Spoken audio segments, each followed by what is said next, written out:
जो सखी थी सीता से हाथ जोड़ करके बोली बहना चलो, अरे बगिया में कोई और नहीं भगवान राम आए, मेरा तो सौभाग्य है कि उनके दर्शन मिले और वो इतने सुंदर हैं। राम जी की बड़ाई करते हुए बोली उनके केस तो वैसे जैसे नागिनियां लहरा रही हो, चेहरा चंद्रमा की भांति से चमक रहा है, नैन मृग के जैसे दिखाई पड़ रहे हैं।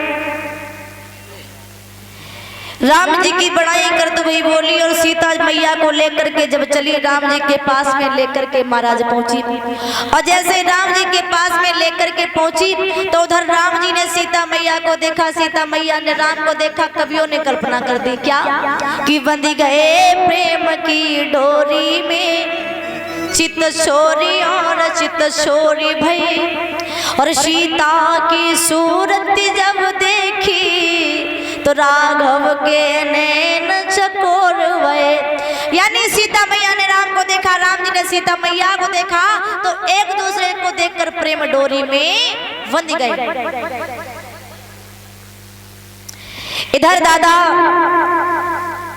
बाबा गोस्वामी तुलसीदास जी रामचरितमानस में लिखते हैं कि देखी रामा सब सिया मति अटकी,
छवि सिया मति अटकी और सिया छवि देखी राम मति भटकी। यानी राम जी को सीता मैया ने देखा, सीता मैया ने राम को देखा, एक दूसरे के प्रेम की डोरी में बंध गए। सीता जी को देखकर राम जी भ्रम में पड़ गए और राम जी को देख करके सीता मैया असमंजस में पड़ गई कि उभे पार यति प्रेम भवानी, गूंग स्वाद कह सके न बानी।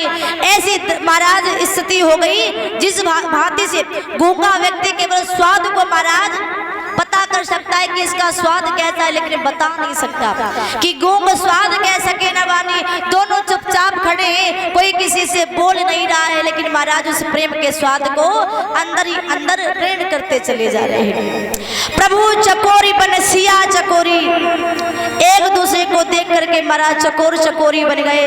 बदन में गुभे मति मोरी, महाराज बुद्धि ने काम करना बंद कर दिया। इधर मैया सीता जी जो थी गिरजा भवानी के मंदिर में चली गई। राम जी पुष्प लेने के बाद में विश्वामित्र जी के पास में पहुंचे। उधर श्री सुखदेव जी समझाने लगे, हे राजन परीक्षित, जब जनक जी को पता लगा है कि हमारे यहाँ हमारे बाग में विश्वामित्र जी आए हैं, दशरथ जी के पुत्र राम लक्ष्मण जी आए हैं, तो करके विनती जनक राज उन्हें संग लाए लिवाई है, दुल्हन की तरह जनकपुरी आज अच्छी तरह सजवाई है। बड़े ही प्रसन्न है महाराज। विश्वामित्र को स्वयं जनक जी लेने के लिए फुलबगिया में पहुंचे। आदर सम्मान स्वागत के साथ में लेकर महलों में आए, बड़ा स्वागत सम्मान किया, उच्च आसन पर बैठा लाए।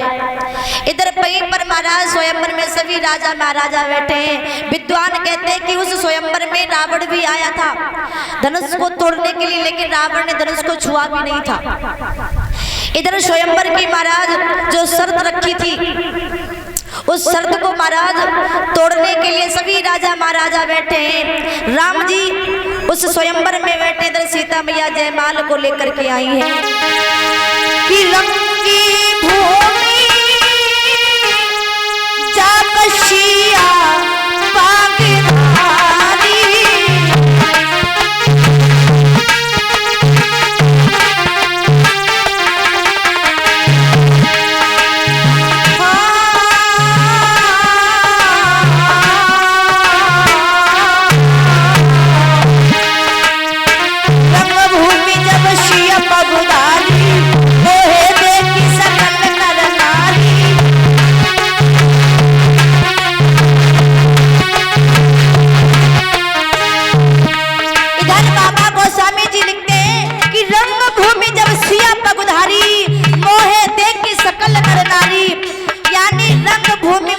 सिया पगधारी यानी पैर को रखती है। देखिए रामायण की चौपाई के एक नहीं बल्कि 10-10 अर्थ निकलते। एक कवि तो ये बताता है कि जब रंगभूमि में सीता जी ने कदम रखा तो उन्हें देख करके मोहे देखी सकल नर नारी, उन्हें देख करके सकल नर नारी सब मोहित हो गए। फिर आगे लिखा है गोस्वामी जी ने,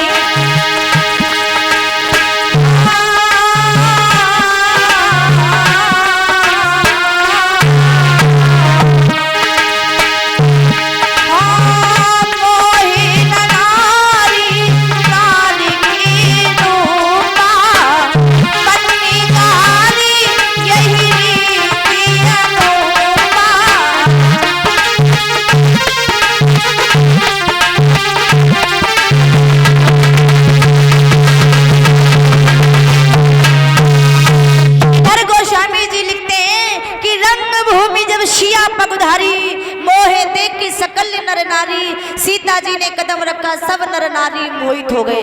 फिर आगे लिखा है कि मोहे ना नारी के रूपा और पन्नगारी यही रीति अनुपा। ये रीति चली आई है कि नारी को देख करके नारी कभी मोहित नहीं हो सकती। कहते ना माता, औरत चाहे कितनी भी सुंदर हो लेकिन सामने वाली स्त्री कभी उसकी बड़ाई नहीं कर सकती। हाँ, कोई ना कोई कमी अवश्य निकाल देगी। तो इधर कहते ना हमारे परम पूज्य गुरुदेव जी ने बताया है कि रंगभूमि जब सिया यानी सीता जी ने कदम रखा और पगधारी यानी राम जी ने कदम रखा तो राम जी को देख करके सभी नारियां मोहित हो गई और सीता मैया को देख करके सब नर मोहित हो गए। पगधारी राम जी को कहते क्यों? क्योंकि जब से नारी अहिल्या तारी और तब से नाम पढ़ो पगधारी। जब से राम जी ने अहिल्या को मारा, तार दिया था, अहिल्या का उद्धार किया था, तब उनका नाम पगधारी पड़ गया था। कि भृगु ने छाती में लात जो मारी और तब उसे नाम पढ़ो पगधारी। जब भृगु महात्मा जी ने प्रभु श्री हरि विष्णु के वैकुंठ में छाती में लात मार दी थी तब उनका नाम पगधारी महाराज रखा गया था। तो इधर जो सीले बाजे बजा दिए गए, सीता मैया जयमाल लिए खड़ी हैं और जैसे संग मृदंग बजे हैं तो एक एक करके सभी राजा महाराज चले हैं धनुष को तोड़ने के लिए। बाबा गोस्वामी जी लिखते हैं कि भूप सहस्त्र 10 कई बारा और लगे उठावन डरहि न टारा। यानी विद्वान कहते हैं भूप माने राजा, सहस्त्र माने सहस्त्राबाहु, 10 माने 10 कंदर। यानी जो रावण गया था 10 कंदर ने और सहस्त्राबाहु ने मिलकर उस धनुष को तोड़ना चाहा। तो इधर गोस्वामी जी लिखते हैं कि रावण धनुष छुओ नहीं आता। रावण गया तो था लेकिन उसने धनुष को हाथ नहीं लगाया था। उस धनुष में साफ साफ लिखा है कि जो भी धनुष को तोड़ देगा नारी का हरण हो जाएगा, 14 वर्ष वनवासी हो जाएंगे, पिता की मृत्यु हो जाएगी। तो रावण ने धनुष को नहीं छुआ था, रावण धनुष छुओ नहीं आता। एक विद्वान कहता है भूप माने राजा, सहस्त्र माने 1000, 10 माने 10,000, एक ही माने एक साथ। यदि एक साथ 10,000 राजा जाएंगे तोड़ने के लिए धनुष कितना लंबा होगा? 10,000 राजन के 20,000 हाथ हुए तो कम से कम धनुष यहाँ से तो बहुत दूर होगा ना, बहुत ज्यादा ही बड़ा। इधर परम पूज्य गुरुदेव जी कहते हैं भूप माने राजा, सहस्त्र माने 1000, 10 माने 10, एक ही माने एक, 12 माने दिन, 12 दिन को कहते हैं। 10,000 राजाओं ने एक एक करके एक दिन में धनुष को तोड़ना चाहा लेकिन तोड़ना बड़े दूर की बात, वो हिला नहीं पाए। जब हिलाए नहीं पाए तो जनक जी ने देखा कि इस सभा में कोई सूरवीर, कोई योद्धा नहीं रहा जो धनुष को तोड़ देता। खड़ी हो गए और बोले कि अब समझ लिया उन पुरखों की। बोले मैंने समझ आए, अब समझ लिया उन पुरखों की, संतानों में ताशीर नहीं, हम खुले तौर से कहते हैं, हम खुले तौर से कहते हैं पृथ्वी पर कोई वीर नहीं।